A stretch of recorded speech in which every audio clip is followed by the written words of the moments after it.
Hello बच्चों, आज के इस लेक्चर में हम कॉम्बिनेशन ऑफ सेल के बारे में पढ़ने वाले हैं। देखिए, इस लेक्चर में हमारे पास कुछ नंबर ऑफ सेल्स होंगे जिन्हें हम या तो सीरीज में कनेक्ट कर सकते हैं या तो पैरेलल में कनेक्ट कर सकते हैं। ठीक है, अगर हम उन्हें सीरीज में कनेक्ट करते हैं तो सीरीज कॉम्बिनेशन होगा, अगर पैरेलल में कनेक्ट करते हैं तो पैरेलल कॉम्बिनेशन होगा। लेकिन बच्चों, इस लेक्चर में हम सिर्फ और सिर्फ सीरीज कॉम्बिनेशन के बारे में पढ़ने वाले हैं। पैरेलल कॉम्बिनेशन के लिए आपका नेक्स्ट लेक्चर होगा। ठीक है, इतना समझ में आ गया। अब देखिए, यहां पे आप ये सर्किट देख सकते हैं, ये सर्किट आपको दिखाई दे रहे हैं। तो इन सर्किट में देखो, हमने यहां पे ये दो सेल आपस में कनेक्ट हो रखे हैं, ये दो सेल आपस में कनेक्ट हो रखे हैं। लेकिन बच्चों, दोनों सर्किट आपको लगभग सेम दिख रहे होंगे, लेकिन ये सेम नहीं है, इनके कनेक्शन अलग अलग तरीके से किए गए हैं। वैसे ये भी आपका सीरीज कॉम्बिनेशन है, ये भी आपका सीरीज कॉम्बिनेशन है। लेकिन बच्चों, यहां पे देखो, इन दोनों सेल को देखो, इसका नेगेटिव टर्मिनल जो है इसके पॉजिटिव टर्मिनल के साथ कनेक्ट है, और इस वाले को देखो, इसका नेगेटिव जो है दूसरे वाले सेल के नेगेटिव के ही साथ कनेक्ट है। इसलिए मैंने बोला था कि इन दोनों सेल जो आपस में जो कनेक्ट है, अलग अलग तरीके से कनेक्ट है। लेकिन बच्चों, ये भी आपका सीरीज कॉम्बिनेशन होता है और इसे भी आपका सीरीज कॉम्बिनेशन ही बोला जाता है। ऐसा मैं इसलिए बोल रहा हूं बच्चों, क्योंकि देखो, इस सर्किट में देखो कि इस सर्किट में कितने लूप हैं। इस सर्किट में सिर्फ और सिर्फ एक ही क्लोज्ड लूप है, इस वाले सर्किट में भी एक ही क्लोज्ड लूप है। तो अगर एक ही लूप है तो एक लूप में बच्चों एक ही कॉमन करंट होगा, आई। समझ में आ रहा है ना? तो ये जो आई करंट होगा बच्चों, इस वाले सेल से भी आई करंट पास हो रहा होगा, इस वाले सेल से भी आई करंट पास हो रहा होगा। वही चीज यहां पे भी होगी बच्चों, क्योंकि एक ही लूप है। तो एक ही लूप में अगर लूप एक है तो करंट भी एक ही कॉमन होगा ना, एक ही कॉमन करंट तो होगा। अलग अलग करंट तो नहीं हो सकते ना इस लूप में कि आई वन भी होगा, आई टू भी होगा, आई थ्री भी होगा, ऐसा थोड़ा ना हो सकता। करंट एक ही होगा क्योंकि लूप एक है। तो ये जो आई करंट है बच्चों, इस आई करंट ने इस वाले सेल से भी पास होना है और इस वाले सेल से भी पास होना है। तो दोनों जो सेल हैं, दोनों से सेम करंट पास हो रहा है। तो इसलिए हम इसे भी सीरीज कॉम्बिनेशन बोलेंगे, इसे भी सीरीज कॉम्बिनेशन बोलेंगे। तो यहां पे ये जो सेल है, इसका ईएमएफ E1 दे रखा है, इसका ईएमएफ E2 दे रखा है। ठीक है, इसका इंटरनल रेजिस्टेंस ये R1 है, इस वाले सेल का इंटरनल रेजिस्टेंस R2 है। तो ये जो रेजिस्टेंस होता है बच्चों, ये इसी बैटरी के अंदर, इसी सेल के अंदर होता है। ठीक है, इन्हीं सेल के अंदर होता है। इन्हें इंटरनल रेजिस्टेंस बोला जाता है और इन्हें सेल के ही सामने बनाया जाता है, छोटा सा रजिस्टर बनाया जाता है सेल के सामने, और ये स्मॉल r से इन्हें डिनोट कर दिया जाता है जनरली। ठीक है, अब देखिए बच्चों, अगर मैं आपसे बोलूं कि इन दोनों सेल का इक्विवेलेंट ईएमएफ निकालिए, और इन दोनों ही सेल का और इन दोनों ये जो रेजिस्टेंस है, इंटरनल रेजिस्टेंस, इनका इक्विवेलेंट इंटरनल रेजिस्टेंस निकालिए, तो कैसे निकालोगा? तो देखो बच्चों, देखो यहां पे क्या लिखा है। In this circuit, if negative terminal of one cell is connected to positive terminal of other cell.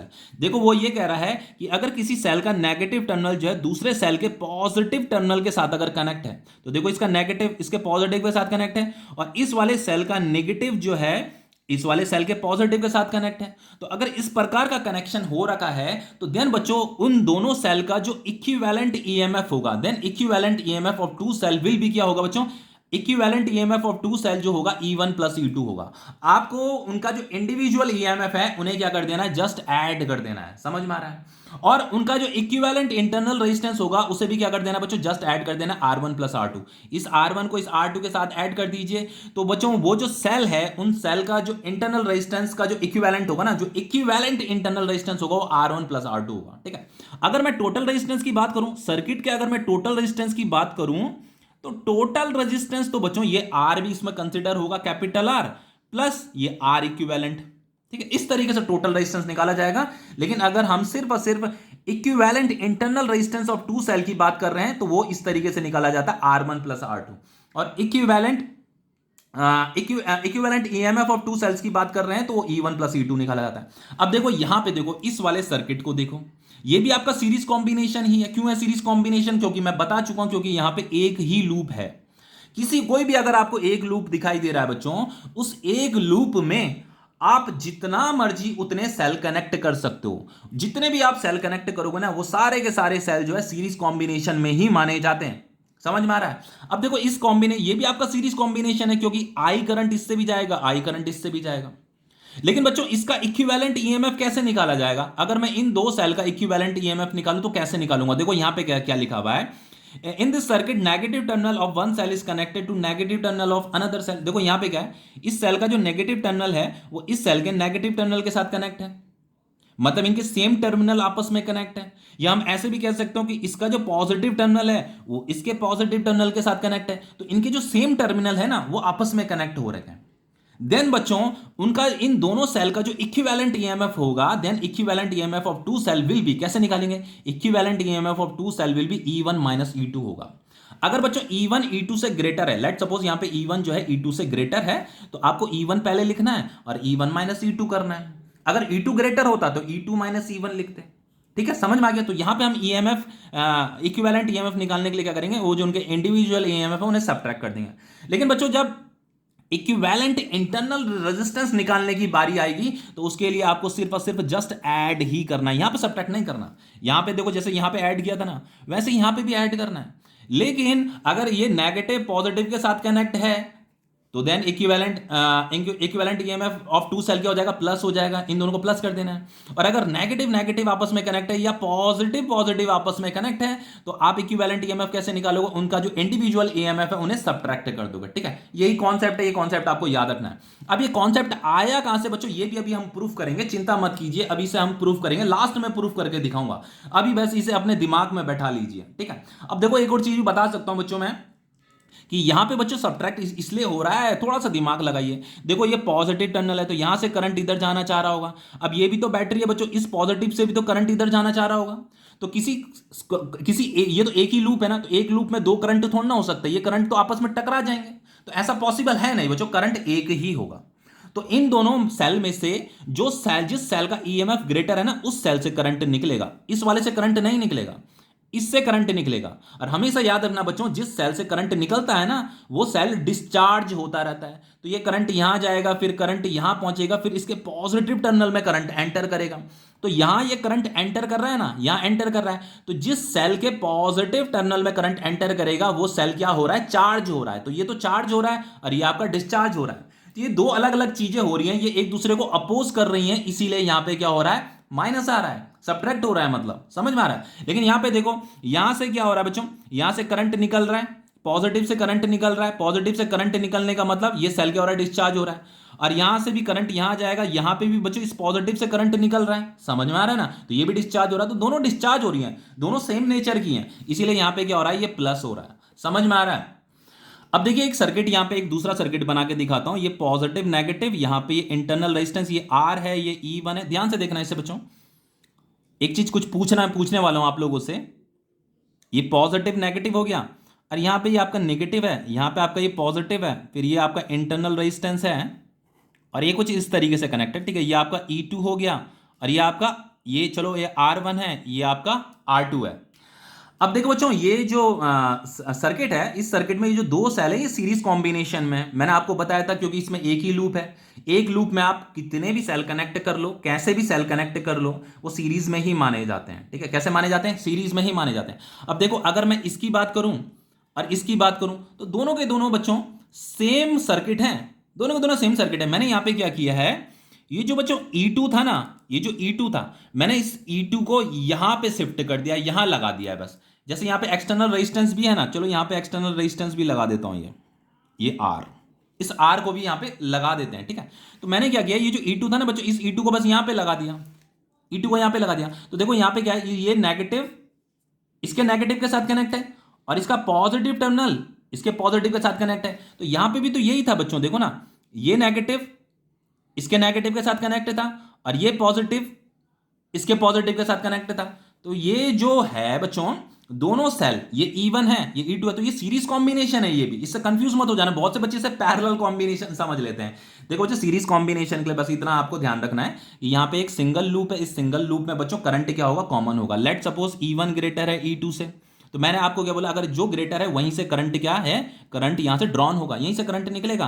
तो यहां से करंट निकल रहा है, यहां करंट एंटर कर रहा है, तो यहां अगर करंट पॉजिटिव वाले में अगर एंटर कर रहा है करंट, तो ये आपका चार्ज हो रहा है, ये आपका डिस्चार्ज हो रहा है। ठीक है, लेकिन जब हम बच्चों इन दोनों का इक्विवेलेंट ईएमएफ निकालेंगे ना, इन दोनों सेल का, तो जो equivalent EMF of two cell होगा उसके लिए आपको क्या करना है, E1 माइनस E2 करना है।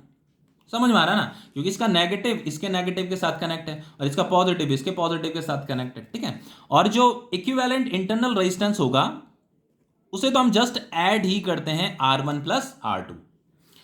अब देखिए नेक्स्ट है बच्चों आपका, नेक्स्ट है हमारा grouping of n identical cell. यहां पे बच्चों हम आइडेंटिकल सेल लेंगे, टॉपिक को सिंपल रखने के लिए हम आइडेंटिकल सेल कंसीडर कर रहे हैं। ठीक है, अब देखो जैसे मान लो यहां पे ये आपका एक सेल है, ये उसका इंटरनल रेजिस्टेंस है, ध्यान से देखिए, ठीक है। मैं यहां पे एन आइडेंटिकल सेल की बात कर रहा हूं, ठीक है।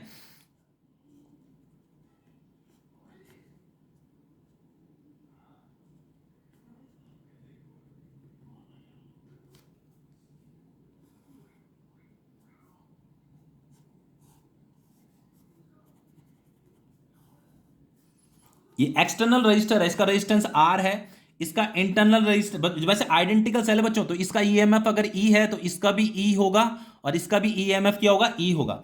इसका इंटरनल रेजिस्टेंस आर है तो इसका भी इंटरनल रेजिस्टेंस आर है, इसका भी आर है।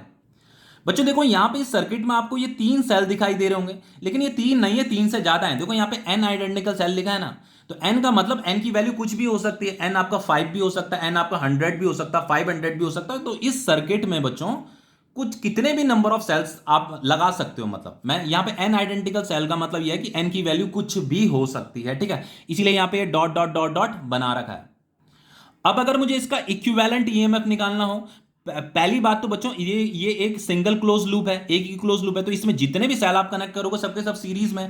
तो अगर मुझे इसका इक्विवेलेंट ईएमएफ निकालना हो तो कैसे निकालेंगे, equivalent EMF of n cell कैसे निकालेंगे बच्चों, E plus E plus E plus dot dot dot dot up to, कब तक प्लस करेंगे बच्चों, up to N terms.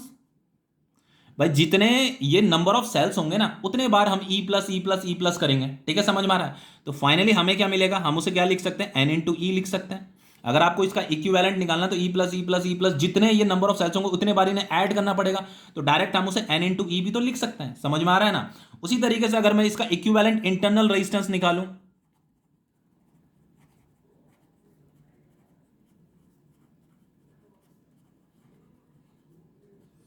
Equivalent internal resistance of n cell, उसे भी ऐसे ही करेंगे बच्चों, कैसे करेंगे, r plus r plus r plus, ये कब तक करेंगे, अप टू एन टर्म्स, ठीक है। तो ये फाइनली क्या हो जाएगा, ये हो जाएगा आपका एन इंटू आर। तो ये आपका इक्विवेलेंट इंटरनल रेजिस्टेंस कितना है, एन इंटू आर है। तो यहां पे लिख देता हूं, जो आर इक्विवेलेंट है बच्चों वो एन इंटू आर है, और जो आपका इक्विवेलेंट ईएमएफ है वो कितना है, एन इंटू ई है। एन सेल की हम बात कर रहे हैं यहां पे, अगर एन सेल है। और सर्किट के अगर हम टोटल रेजिस्टेंस की बात करते हैं तो टोटल रेजिस्टेंस कितना हो जाएगा बच्चों, आर प्लस इनका जो टोटल इक्विवेलेंट इंटरनल रेजिस्टेंस जो आया है उसे और इस आर को ऐड कर देंगे, आर प्लस एन आर, ये आपका टोटल रेजिस्टेंस है। तो यहां से बच्चों जो करंट निकल रहा होगा, कितना करंट निकल रहा होगा, करंट बताइए। तो आई इज इक्वल टू क्या हो जाएगा, टोटल ईएमएफ। तो टोटल ईएमएफ कितना है बच्चों, n into E. Total EMF कितना है, n into E, divided by total resistance. तो टोटल रेजिस्टेंस कितना है, आर प्लस एन आर। तो इस तरीके से बच्चों यहां से जो करंट निकल रहा है वो इतना करंट निकल रहा है, ठीक है। तो ये फॉर्मूला नॉलेज में रखिए बच्चों, इससे कंफ्यूज मत होना है। यहां पे मैंने जस्ट ओम्स लॉ लगाया है। ओम्स लॉ क्या होता है आपका, current is equal to total EMF divided by total resistance होता है, ठीक है। अब देखिए बच्चों एक स्पेशल केस पढ़ लेते हैं, ठीक है।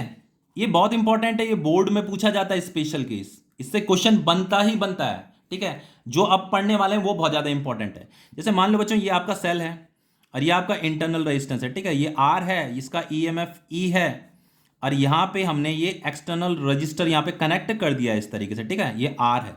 यहां पे स्पेशल केस कंडीशन ये है बच्चों की, ये जो आर है is much much smaller than internal resistance, ठीक है। बच्चों एक चीज बता देता हूं, देखो यहां पे आर क्या है, बहुत छोटा है इस स्मॉल आर से। तो इसका मतलब क्या होता है, इसका मतलब ये होता है कि अगर मैं आर प्लस आर करता हूं तो आर प्लस आर करने पे आपको आर ही मिलेगा। इसका मतलब ये इतना छोटा है, मतलब ये इतनी ज्यादा सॉरी ये इतना छोटा है कि ऐड करने पे इसका कुछ मतलब यहां पे एडिशन में कुछ मिल ही नहीं रहा। देखो ऐसे समझो, जैसे मान लो बच्चों जैसे कोई वैल्यू 10 है, जैसे मान लो कोई 1000 है, ठीक है, मान लो 10,000 है और कुछ एक वैल्यू है आपकी 0.001 है। तो अगर मैं इन दोनों को ऐड करता हूं तो मैं लगभग इसे 10,000 ही तो लिख सकता हूं, ठीक है ना। इसे हम नेग्लेक्ट कर सकते हैं क्योंकि इसके सामने ये बहुत छोटी वैल्यू है। तो वही चीज यहां पे हो रही है कि ये जो आर है बच्चों, आर बहुत छोटा है इस स्मॉल आर से, ठीक है। तो अगर ये बहुत छोटा होगा तो हम इस आर प्लस आर को क्या लिख सकते हैं, जस्ट आर लिख सकते हैं, स्मॉल आर लिख सकते हैं, ये मैं कहना चाह रहा हूं, ठीक है। अब देखो इसे आप आगे करते हैं। अगर आपसे कोई पूछता है कि यहां से कितना करंट निकल रहा है, करंट बताओ, तो करंट कैसे निकालोगे? करंट इज इक्वल टू, जैसे यहां पे हमने ओम्स लॉ लगाया था वही हम यहां पे करेंगे। Current is equal to total EMF, यहां पे एक ही सेल है तो ये टोटल ईएमएफ ई आ जाएगा, डिवाइडेड बाय टोटल रेजिस्टेंस। तो ये देखो ये दोनों के दोनों सीरीज में है ना, तो ये आर प्लस आर आ जाएगा। समझ में आ रहा है? लेकिन बच्चों यहां पे क्या है, but are is very very small than small r. ये जो कैपिटल आर है, ये जो एक्सटर्नल रेजिस्टेंस है, इंटरनल रेजिस्टेंस के सामने बहुत छोटा है। तो अगर ये बहुत छोटा है बच्चों, देन आर जो है कैन बी नेग्लेक्टेड, इसे नेग्लेक्ट किया जा सकता है। R can be neglected. R अगर नेग्लेक्ट हो जाएगा बच्चों तो i is equal to E upon क्या हो जाएगा, स्मॉल आर हो जाएगा। यहां पे मैंने आर प्लस आर क्या बताया था, आर बताया था ना, तो हमने क्या किया, इस आर प्लस आर की जगह में स्मॉल आर लिख दिया बस। तो ये क्या हो जाएगा आपका, i is equal to E upon are हो जाएगा। वहीं पे बच्चों अगर मैं ये जो सर्किट है, इस सर्किट में अगर मैं n आइडेंटिकल सेल लगा दूं, देन करंट कितना आएगा? देखो सर्किट यही है, ये एक्सटर्नल रजिस्टर, यहां पे भी देखो मैंने ये जो रजिस्टर यहां पे था ना, वही रजिस्टर मैंने यहां पे यूज कर रखा है। ये रेजिस्टेंस की वैल्यू बहुत छोटी है, बहुत छोटी है, ठीक है। और मैंने यहां पे क्या किया, यहां पे n आइडेंटिकल सेल लगा दिए, यहां पे मैंने n आइडेंटिकल सेल लगा दिए, ठीक है।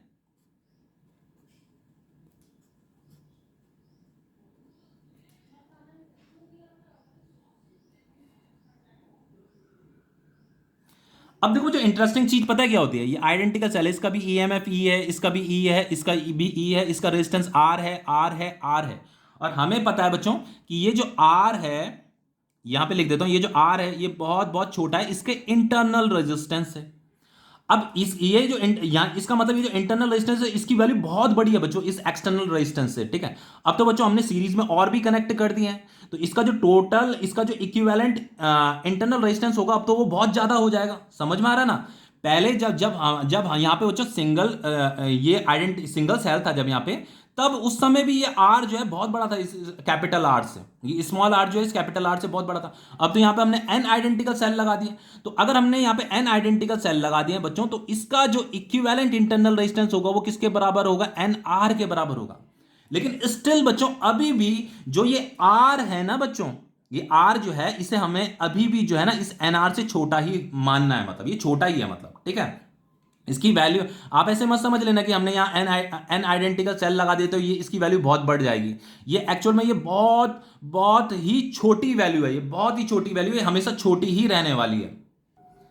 तो ये तो r plus r plus r, इसे एन टाइम्स हमें ऐड करते रहना पड़ेगा, तो वो कितना हो जाएगा, एन आर हो जाएगा। तो फाइनली ये एन आर तो बढ़ने में ही लगा हुआ है ना बच्चों, इसमें ये तो पहले भी छोटा था, यहां पे भी छोटा था ये आर, अभी भी ये छोटा ही रहेगा, तो ये बढ़ने में लगा हुआ है, ठीक है।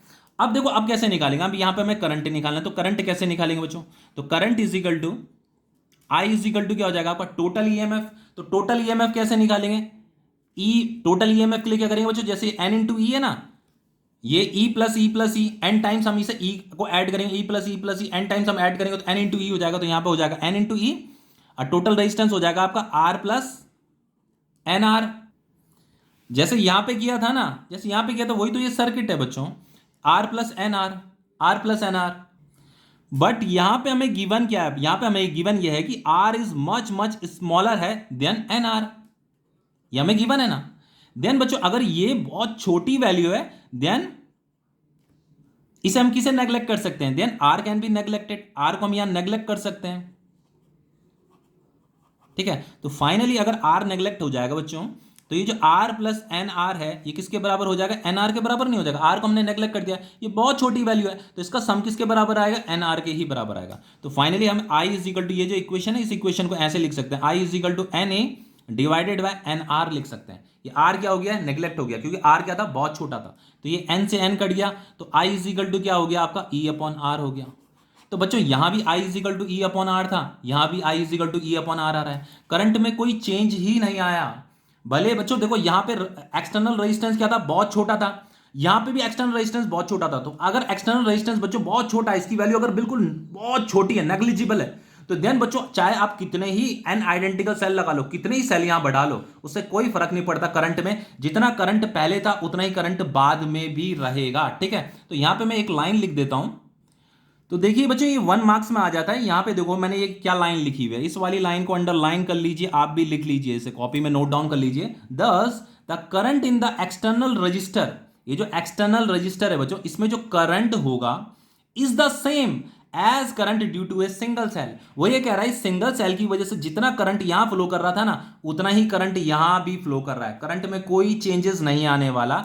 वो इसलिए नहीं आ रहा है बच्चों चेंज, क्योंकि यहां पे जो आर की जो वैल्यू है ना, आर जो ये जो एक्सटर्नल रेजिस्टेंस है ये बहुत छोटा है। तो अगर ये एक्सटर्नल रेजिस्टेंस बहुत छोटा होता है तो करंट क्या रहता है, सेम रहता है। जितना ही सिंगल सेल से करंट निकल रहा था उतना ही इन एन आइडेंटिकल सेल से भी करंट निकलेगा। ठीक है, समझ में आ गया।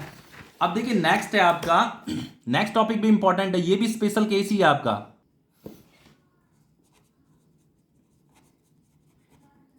यहां पे बच्चों जो कैपिटल आर है ना एक्सटर्नल रेजिस्टेंस, उसे हम ग्रेटर ले रहे हैं। वो बहुत ज्यादा ग्रेटर, इस बार हम सर्किट में जो एक्सटर्नल रेजिस्टेंस को जो लगाएंगे उसकी वैल्यू बहुत ग्रेटर होगी इंटरनल रेजिस्टेंस से। समझ में आ रहा है। तो ये हमारे पास एक सिंगल सेल है, ये उसका इंटरनल रेजिस्टेंस स्मॉल आर है, इसका ईएमएफ ई है, और हमने यहाँ पे एक एक्सटर्नल रजिस्टर लगा दिया। ठीक है, इसका रेजिस्टेंस कैपिटल आर है, इसका इंटरनल रेजिस्टेंस स्मॉल आर है। लेकिन बच्चों ये जो आर है, R is much much greater than small r. ठीक है, अब देखिए यहां पे क्या होगा, अगर मैं यहां से करंट निकालूं कि करंट कितना आएगा बच्चों, करंट यहां पे मैं ओम्स लॉ लगा रहा हूं, तो करंट क्या हो जाएगा आपका, total EMF divided by total resistance. तो ये आर प्लस आर, ये आर प्लस आर। तो फाइनली आप ही बताइए ना, आर प्लस आर कितना आएगा बच्चों। देखो ये आर तो बहुत ज्यादा ग्रेटर है, और ये स्मॉल आर जो है बहुत छोटा है इसके सामने।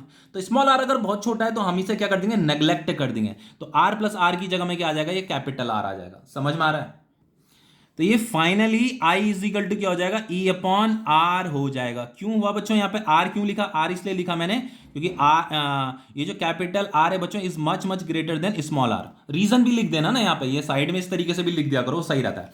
अब देखो बच्चों, अगर मैं ये जो हमारा सर्किट था, इसी सर्किट में अगर मैं एन आइडेंटिकल सेल अगर लगा दूं तो फिर क्या होगा, देखो ध्यान से देखना। अब मैं यहां पे ये जो एक्सटर्नल रजिस्टर है ना, जिसका रेजिस्टेंस बहुत हाई है, बहुत ज्यादा हाई है, मैं यहां पे क्या कर रहा हूं, एन आइडेंटिकल सेल लगा रहा हूं। ध्यान से देखना, ठीक है।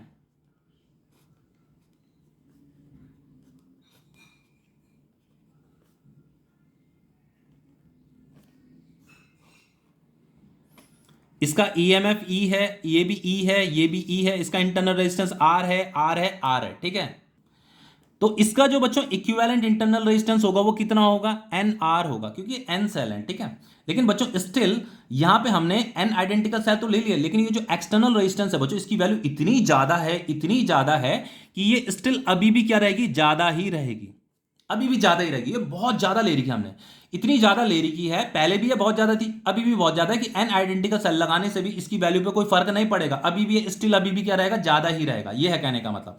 अब देखो, अगर मैं अब करंट निकालूं तो करंट कितना होगा बच्चों। अब मुझे करंट पता करना है कि करंट यहां से कितना निकलेगा, ये करंट मुझे फाइंड करनी है।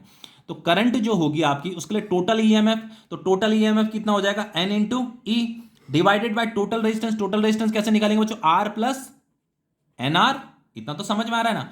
अब देखो यहां पे क्या करेंगे बच्चों, देखो ये जो आर प्लस एन आर है, r plus n r is equal to क्या आएगा, r plus n r is equal to r ही तो आएगा, क्योंकि बच्चों ये जो एन आर है, ये एन आर बहुत छोटा है।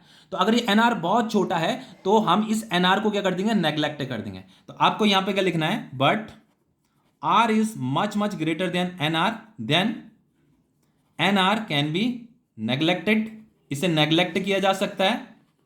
अब फाइनली बच्चों ये I is equal to n E upon क्या हो जाएगा आपका, R हो जाएगा। अब देखो यहां पे करंट कितना निकला था बच्चों, इस वाले सर्किट में करंट कितना था, E अपॉन आर था, और यहां पे देखो ये E अपॉन आर तो है, लेकिन यहां पे N भी आ रखा है। तो ऐसा करने से बच्चों क्या होता है, N टाइम्स करंट बढ़ जाता है। तो यहां पे हमने क्या किया, एक्सटर्नल रेजिस्टेंस बढ़ा दिया ना। तो एक्सटर्नल रेजिस्टेंस बढ़ाने से क्या होता है बच्चों, करंट बढ़ जाता है, N टाइम्स करंट बढ़ जाता है। तो मैं यहां पे एक लाइन लिख देता हूं, तो बच्चों इसे भी कॉपी में नोट डाउन कर लीजिए इसे। देखो यहां पे क्या लिखा है, current in the external resistor is n times the current due to a single cell. इस सिंगल सेल से बच्चों जितना करंट निकल रहा था ना, इसका एन टाइम करंट अब यहां से निकलेगा। समझ में आ रहा है। देखो आई इज इक्वल टू क्या हो गया, n times E upon R, पहले ई अपॉन आर था, अब वो n times E upon are हो गया, मतलब एन टाइम्स करंट बढ़ गया है। अब देखो इसे भी कॉपी में नोट डाउन कर दीजिए। यहां पे क्या कह रहा है, इन सीरीज कॉम्बिनेशन, ये 1 मार्क्स में बोर्ड में आ जाता है। In series combination of cell current drawn is maximum. Current कब मैक्सिमम होगा, if the value of external resistance is very high. अगर बच्चों जो एक्सटर्नल रेजिस्टेंस है, अगर आप उसे वेरी हाई कर देते हो as compared to the internal resistance of the cell. जो internal resistance of the cell है बच्चों, इसके कंपैरिजन में अगर एक्सटर्नल रेजिस्टेंस को अगर आप बहुत हाई कर देते हो तो यहां से जो करंट निकलता है वो हाई करंट निकलता है, ठीक है, इसे नॉलेज में रखना है। लेकिन वहीं पे बच्चों यहां पे क्या था, यहां इस वाले केस में क्या था, पहले वाले केस में यहां पे करंट में कोई भी चेंज नहीं आया था, क्योंकि यहां पे जो एक्सटर्नल रेजिस्टेंस था इसकी वैल्यू क्या थी, बहुत लो कर रही थी, हमने बहुत छोटी ले रही थी। तो अगर एक्सटर्नल रेजिस्टेंस आपका बहुत छोटा होगा तो करंट में कोई चेंज नहीं आता, चाहे आप कितने ही आइडेंटिकल सेल यहां कनेक्ट कर लो। करंट जितना पहले था, जितना सिंगल सेल से करंट निकल रहा होगा उतना ही एन सेल से भी करंट निकल रहा होगा। लेकिन जैसे ही आप रेजिस्टेंस बढ़ा देते हो, एक्सटर्नल रेजिस्टेंस बढ़ा देते हो, तो रेजिस्टेंस बढ़ाने से करंट क्या हो जाता है, एन टाइम्स हो जाता है। अगर आप एन आइडेंटिकल सेल यहां कनेक्ट करोगे तो करंट आपका एन टाइम्स बढ़ जाता है, ठीक है। अब देखिए बच्चों एक क्वेश्चन कर लेते हैं। देखो जैसे यहां पे आपका ये सेल है, ठीक है, एक सेल ये है आपका, ध्यान से देखना, एक सेल ये है आपका और एक सेल ये है आपका, ठीक है, इस तरीके से। और फिर यहां पे से आपका ये नेगेटिव है, फिर पॉजिटिव है, इस तरीके से, फिर ये नेगेटिव है, फिर पॉजिटिव है, ये इस तरीके से। आपको क्या करना, निकालना है इसका इक्विवेलेंट ईएमएफ निकालना है इसका। जैसे मान लो इसका ईएमएफ है E1, इसका भी E1 है, इसका भी E1 है, ठीक है, ये तीन आइडेंटिकल सेल है। इसका रेजिस्टेंस चलो R है, इसका भी R है, इसका भी R मान लेते हैं, ठीक है। अब इसका जो है, सॉरी ये E1 है, ठीक है, और इसका जो है ये E2 है, और ये भी आपका E2 है, इसका रेजिस्टेंस भी R है, इसका भी R है। अब आपको इसका इक्विवेलेंट ईएमएफ निकालना है, इक्विवेलेंट रेजिस्टेंस भी निकालना है। तो इक्विवेलेंट रेजिस्टेंस के लिए तो आप सर सिर्फ इन्हें ऐड कर दोगे, R plus R plus R plus R plus R, वो आसानी से निकल जाएगा, ठीक है। लेकिन यहाँ पे इक्विवेलेंट ईएमएफ कैसे निकालेंगे, देखो बच्चों ये पॉजिटिव नेगेटिव है, फिर पॉजिटिव नेगेटिव है, फिर पॉजिटिव नेगेटिव है। लेकिन यहाँ से देखो ये नेगेटिव पॉजिटिव है, फिर नेगेटिव पॉजिटिव है। तो हम क्या करेंगे, पहले इसका इक्विवेलेंट ईएमएफ निकालेंगे, फिर इसका इक्विवेलेंट ईएमएफ निकालेंगे, अब फिर क्या करेंगे, इन दोनों को सब्ट्रैक्ट कर देंगे, क्योंकि बच्चों इसका नेगेटिव और इसका नेगेटिव आपस में कनेक्ट हो रखा है। समझ में आ रहा है? देखो इसे देखो, इसका नेगेटिव इसका पॉजिटिव कनेक्ट है, इसका नेगेटिव इसका पॉजिटिव कनेक्ट है, लेकिन यहां पे नेगेटिव नेगेटिव कनेक्ट हो गए। तो अगर नेगेटिव पॉजिटिव और नेगेटिव पॉजिटिव टर्मिनल अगर आपस में कनेक्ट है तो उनका टोटल ईएमएफ कैसे निकालते हैं बच्चों, उन्हें जस्ट ऐड करते हैं ना। समझ में आ रहा है? तो अगर मैं इसका इक्विवेलेंट निकालूं, जैसे ये तीन सेल है ना, तो इन तीनों का मैं इक्विवेलेंट सेल बना रहा हूं। मैं एक यहां पे मैंने एक इक्विवेलेंट सेल बना दिया, इस तरीके से बना दिया। तो ये R प्लस R ये भी इसी में कंसिडर होगा, ठीक है, यहाँ पे इसी का है, ये इसका R है, ये इसका R है, ये इसका R है। तो ये R प्लस R कितना हो गया, 3R हो गया। और ये E1 प्लस E1 कितना हो गया बच्चों, 3E1 हो गया, 3E1 हो गया। अब इसका भी देखो, यहां देखो, अब इसका जो नेगेटिव टर्मिनल है वो इसके पॉजिटिव के साथ कनेक्ट है, तो ये अपोजिट टर्मिनल आपस में कनेक्ट है ना, तो इनका भी ईएमएफ क्या कर देंगे, हम ऐड कर देंगे। तो E2 प्लस E2 कितना हो जाएगा, 2E2 हो जाएगा। लेकिन बच्चों यहां पे जब मैं इसका इक्विवेलेंट सेल बनाऊंगा ना, यहाँ पे तो एक ही सेल बनाना है, लेकिन पहले नेगेटिव बनाऊंगा फिर पॉजिटिव बनाऊंगा। ऐसे देखो, पहले नेगेटिव था फिर पॉजिटिव था, फिर पहले नेगेटिव था फिर पॉजिटिव था ना, इसलिए यहाँ पे पहले नेगेटिव बनाया फिर पॉजिटिव बनाया। तो E2 प्लस E2 कितना हो जाएगा, 2E2 हो जाएगा। और यहां पे ये इंटरनल रेजिस्टेंस भी आएगा, तो ये R प्लस R कितना हो गया, 2R हो गया।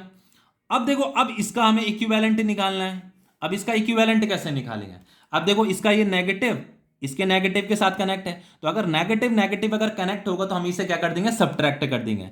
लेट सपोज 3E1 जो है ग्रेटर है 2E2 से, लेट सपोज। तो अगर ये ग्रेटर है तो इसका जो इक्विवेलेंट ईएमएफ आएगा, इक्विवेलेंट ईएमएफ जो आएगा बच्चों वो कैसे निकालेंगे, 3E1 माइनस 2E2, ये आपका इक्विवेलेंट ईएमएफ निकल गया। और जो इक्विवेलेंट इंटरनल रेजिस्टेंस निकालेंगे वो कैसे निकालेंगे, 3R प्लस 2R, तो 3R प्लस 2R कितना हो जाएगा, 5R हो जाएगा। तो इस प्रकार से क्वेश्चन किए जाते हैं। अब देखिए बच्चों, मैंने एक चीज शुरुआत में बताई थी आपको कि हम एक चीज प्रूफ करेंगे। देखो ये प्रूफ करने के लिए बोला था मैंने, ये दो सेल इस तरीके से कनेक्ट है ना, देखो पॉजिटिव नेगेटिव फिर पॉजिटिव नेगेटिव, तो इनका इक्विवेलेंट ईएमएफ कितना आया था, यहां पे हमने प्लस किया था, लेकिन यहां पे हमने क्या किया था, सब्ट्रैक्ट किया था। मैंने कहा था इसे लास्ट में मैं प्रूफ करके दिखाऊंगा, ठीक है। तो चलो इसे प्रूफ करते हैं। बहुत ही सिंपल है बच्चों, बस इसके लिए, इसे प्रूफ करने के लिए आपको इससे पहले वाला जो लेक्चर था ना, internal resistance of cell, terminal voltage of cell, वो वाला लेक्चर जरूर देख लेना, ठीक है। जैसे मैं यहाँ पे बता देता हूँ आपको, जैसे मैंने एक चीज़ बताई थी आपको, जैसे ये आपका सेल है, ये आपका इंटरनल रेजिस्टेंस है, ठीक है, ये ईएमएफ ई है। यहाँ पे थोड़ा रिवाइज करा देता हूँ क्योंकि देन वो प्रूफ होने वाला, बिना उसके प्रूफ नहीं हो सकता, ठीक है।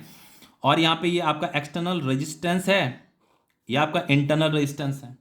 अगर मुझे इसका देखो बच्चों, ये जो ई होता है, ई क्या होता है, जब भी हम किसी सेल को मार्केट से खरीदने जाते हैं ना, तो जो उसकी वोल्टेज की वैल्यू जो उसमें लिखी होती है ना, उसी को हम ईएमएफ कहते हैं, ठीक है, उसी को हम क्या कहते हैं, ईएमएफ कहते हैं। लेकिन जैसे ही बच्चों हम इसे सर्किट के साथ कनेक्ट करते हैं तो यहां से आई करंट निकलता है, तो ये आई करंट इससे भी पास होता है, इससे भी पास होता है, तो ये इंटरनल रेजिस्टेंस होता है जो कि इसी के अंदर होता है, सेल के ही अंदर होता है। ठीक है, तो जैसे ही बच्चों इससे करंट पास होता है ना, तो इस इंटरनल रेजिस्टेंस की वजह से कुछ वोल्टेज का ड्रॉप हो जाता है। तो ये इसका जो इसके अक्रॉस जो पोटेंशियल डिफरेंस होगा, इस स्मॉल आर के अक्रॉस जो पोटेंशियल डिफरेंस होगा वो कितना होगा, I into R, I into R. तो इस इंटरनल रेजिस्टेंस की वजह से बच्चों कुछ वोल्टेज का ड्रॉप हो जाता है, तो ये इसलिए हम यहां पे सब्ट्रैक्ट करते हैं। तो अब इसमें जैसे बच्चों इसमें करंट जो फ्लो हो रहा है ना, तो अब इसमें जो वोल्टेज बचता है, इस सेल में जो वोल्टेज बचता है वो ई माइनस आर के बराबर बचता है, जिसे हम वी बोलते हैं। और इसी वी को क्या बोला जाता है, टर्मिनल वोल्टेज बोला जाता है। क्या बोला जाता है, टर्मिनल वोल्टेज बोला जाता है। और इसे क्या बोला जाता है, इसे तो ईएमएफ बोला जाता है। इसे क्या बोला जाता है, ईएमएफ बोला जाता है। समझ में आ रहा है ना। तो देखो यहां पे जो टर्मिनल वोल्टेज है ये ईएमएफ से क्या होता है, कम होता है, छोटा होता है, ईएमएफ से छोटा होता है।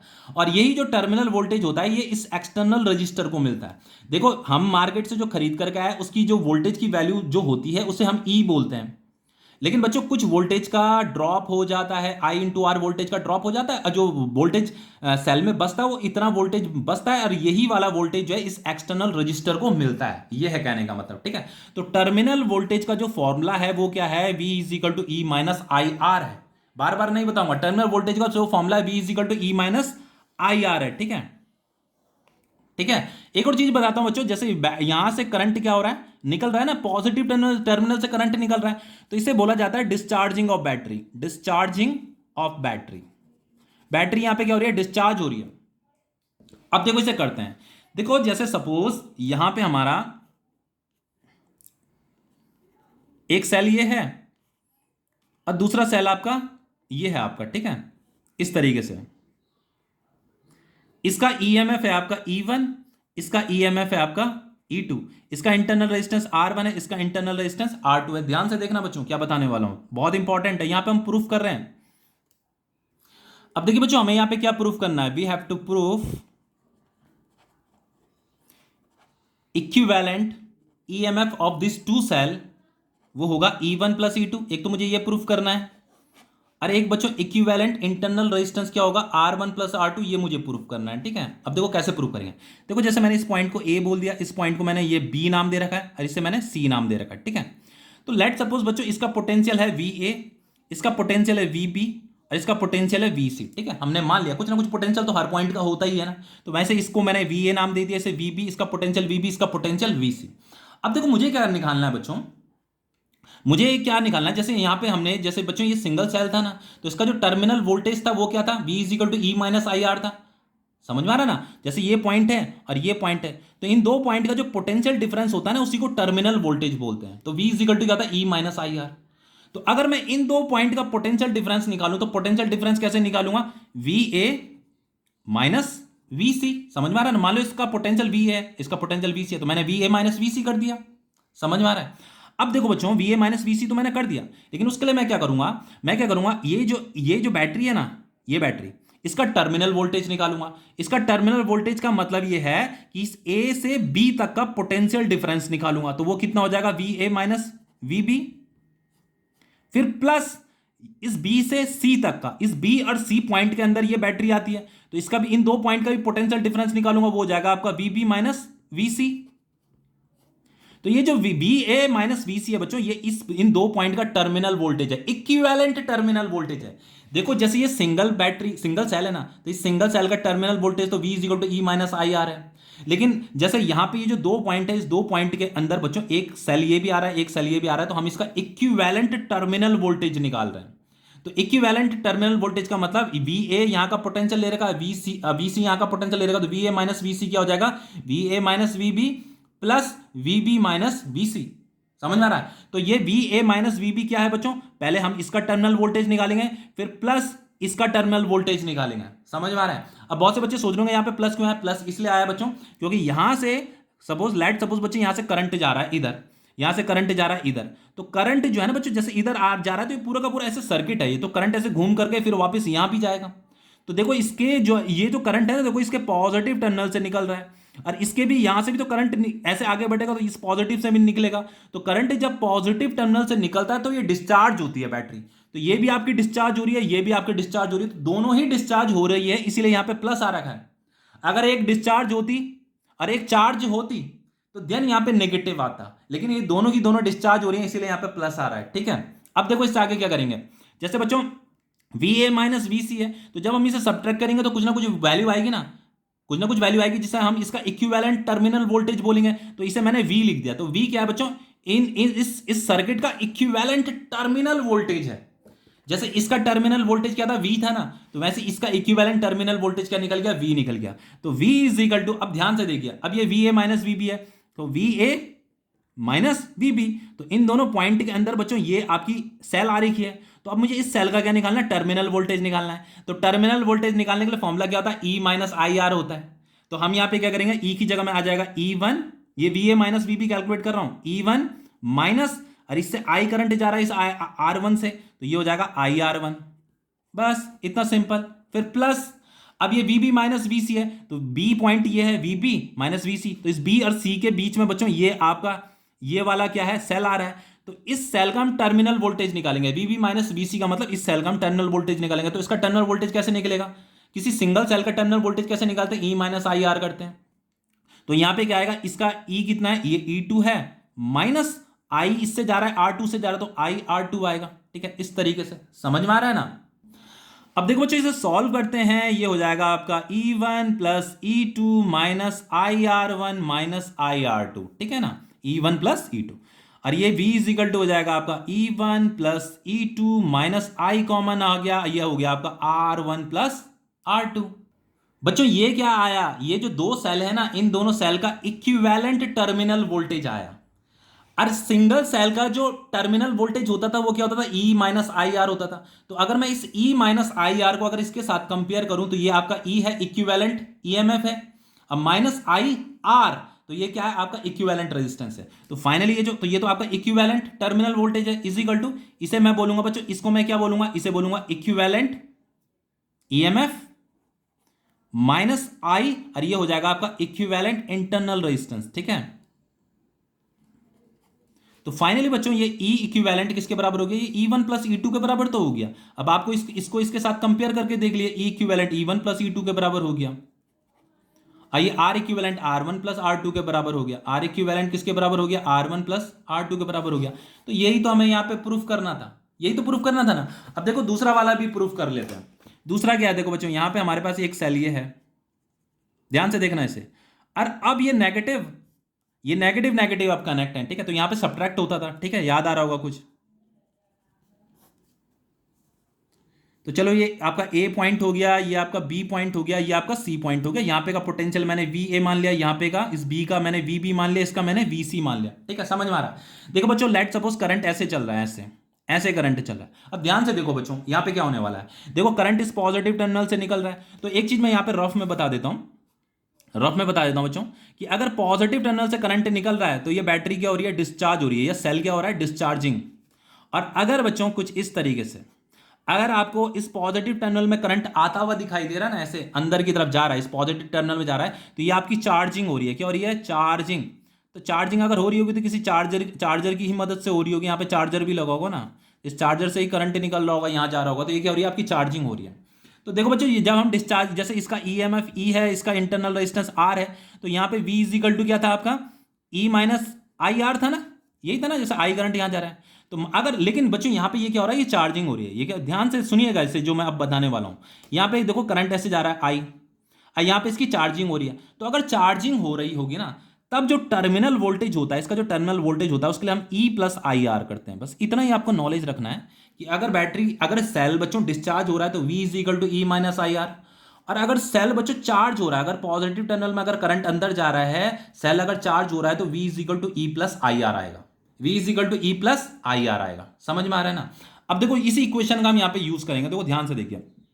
तो यहां पे सबसे पहले हम ऐसे करते हैं बच्चों, मुझे क्या निकालना है, टर्मिनल वोल्टेज निकालना है। तो टर्मिनल वोल्टेज इस पॉइंट और इस पॉइंट का, ये मतलब पोटेंशियल डिफरेंस निकालना, उसी को कहेंगे कि इन दो सेल का हमें इक्विवेलेंट टर्मिनल वोल्टेज निकालना है। तो ये हो गया आपका VA माइनस VC। तो VA minus VC is equal to क्या हो जाएगा, VA माइनस VB, और एक हो जाएगा आपका VB माइनस VC। लेकिन बच्चों ध्यान रहे, यहां पे माइनस आएगा। देखो यहां पे मैंने क्या लिया था, प्लस लिया था, क्यों लिया था? क्योंकि ये भी डिस्चार्ज हो रही थी और ये यहां से भी करंट ऐसे जा रहा था ना, इधर ऐसे, ये भी डिस्चार्ज हो रही थी क्योंकि पॉजिटिव टर्मिनल से करंट निकल रहा था। लेकिन यहाँ पे क्या हो रहा है देखो बच्चों, यहाँ पे माइनस क्यों आया देखो बता देता हूँ। यहाँ से करंट इधर जा रहा है तो ये तो डिस्चार्ज हो रही है, लेकिन इसमें करंट बच्चों इस पॉजिटिव टर्मिनल में एंटर कर रहा है। तो अगर पॉजिटिव टर्मिनल में करंट एंटर कर रहा है तो इसका मतलब ये सेल क्या हो रहा है, चार्ज हो रहा है। तो यहाँ चार्जिंग हो रही है, यहाँ डिस्चार्जिंग हो रही है। तो अगर किसी एक सेल की चार्जिंग हो रही है और एक की डिस्चार्जिंग हो रही है तो यहाँ पे माइनस आता है। समझ में आ गया इतना? ठीक है। अब ये जो वी ए माइनस वी सी जब हम सब्ट्रैक्ट करेंगे तो कुछ ना कुछ वैल्यू हमें मिलेगी, उसे हमने बोल दिया वी। तो वी क्या है बच्चों, इन दोनों सेल का इक्विवेलेंट टर्मिनल वोल्टेज है। ये क्या है आपका इक्विवेलेंट टर्मिनल वोल्टेज है, इज इक्वल टू, अब ये V A minus V B कैसे निकालेंगे? देखो V A minus V B, इन दोनों पॉइंट के बीच में बच्चों ये आपका सेल है, तो ये सेल क्या हो रहा है, डिस्चार्ज हो रहा है। तो सेल अगर डिस्चार्ज हो रहा है तो उसके लिए इक्वेशन क्या होती है, V is equal to E minus I r होती है। ठीक है। तो यहां पे मान लो इसका ईएमएफ कितना है, इसका ईएमएफ E1 है, इसका ईएमएफ E2 है, या आपका R1 है, या आपका R2 है। तो मैंने क्या करना बच्चों, E माइनस आई आर है ना, तो देखो यहाँ पे ईएमएफ कितना है, E1 माइनस, इससे आई करंट जा रहा है, आई आर वन। ठीक है। फिर यहां माइनस आ जाएगा। अब देखो ये अब देखो जो वी बी माइनस वी सी, तो बी ये है, सी ये है, तो इसके बीच में ये वाला आपका सेल है। तो ये सेल क्या हो रहा है, ये वाला सेल तो चार्ज होने में लगा हुआ। तो चार्ज अगर सेल हो रहा है तो उसके लिए E plus I R equation हम यूज करते हैं। ठीक है। इसका टर्मिनल वोल्टेज निकालने के लिए क्या करेंगे हम, ई प्लस आई आर करेंगे। तो ई कितना है, E2 प्लस, यहां पे प्लस आएगा। ठीक है। ये पोटेंशियल डिफरेंस ही निकाल रहे हैं, मतलब इन दोनों को, इस सेल का हम टर्मिनल वोल्टेज निकाल रहे हैं, जिसे हम पोटेंशियल डिफरेंस भी बोल सकते हैं। प्लस ये आई करंट है बच्चों, यहां से आई करंट जा रहा है, आई इंटू आर टू हो जाएगा। अब इसे सॉल्व कर लो, v इज इक्वल टू हो गया आपका E1 minus I R one minus E2 minus I R two. तो v इज इक्वल टू हो गया आपका E1 माइनस E2, ये minus I R one minus I R two. तो v इज इक्वल टू हो गया आपका E1 माइनस E2 माइनस आई common हो जाएगा, ये हो जाएगा R1 प्लस R2। तो ये हमारा क्या है बच्चों, ये आपका इक्विवेलेंट क्या है, टर्मिनल वोल्टेज है। और ये आपका क्या है, इक्विवेलेंट रेजिस्टेंस है, सॉरी इक्विवेलेंट ईएमएफ है। ये आपका है equivalent EMF of two cell, जो ये दो सेल यहां पे कनेक्ट हो रखे हैं। और ये है आपका equivalent resistance of two cell, equivalent internal resistance of two cell. तो ये V इज इक्वल टू क्या हो जाएगा, इसकी जगह में हमने लिख दिया ई इक्विवेलेंट माइनस आई, इसकी जगह में लिख दिया हमने आर इक्विवेलेंट। तो प्रूफ तो हो गया बच्चों, ई इक्विवेलेंट की जगह में क्या आ जाएगा, ई इक्विवेलेंट की जगह में आ जाएगा E1 माइनस E2, और ये आर इक्विवेलेंट की जगह में क्या आ जाएगा, R1 प्लस R2। तो यही तो हमें प्रूफ करना था, जो मैंने शुरू में आपको बताया था। ठीक है। तो ये हो गया बच्चों आपका कंप्लीट। ठीक है। इसकी अच्छे से प्रैक्टिस कीजिएगा। वैसे ये एग्जाम में आता नहीं है, अगर आ रहा होगा एग्जाम में, अगर आपके उधर जिस स्टेट से भी आप हो, अगर वहां पूछा जा रहा है तो इसकी प्रैक्टिस कर लीजिएगा। वैसे मुझे तो जहां तक लगता है ये एग्जाम में नहीं पूछा जाता, लेकिन कंपटीशन में जरूर पूछा जाता है, नीट IIT में जरूर पूछा जाता है इस प्रकार की इक्वेशंस।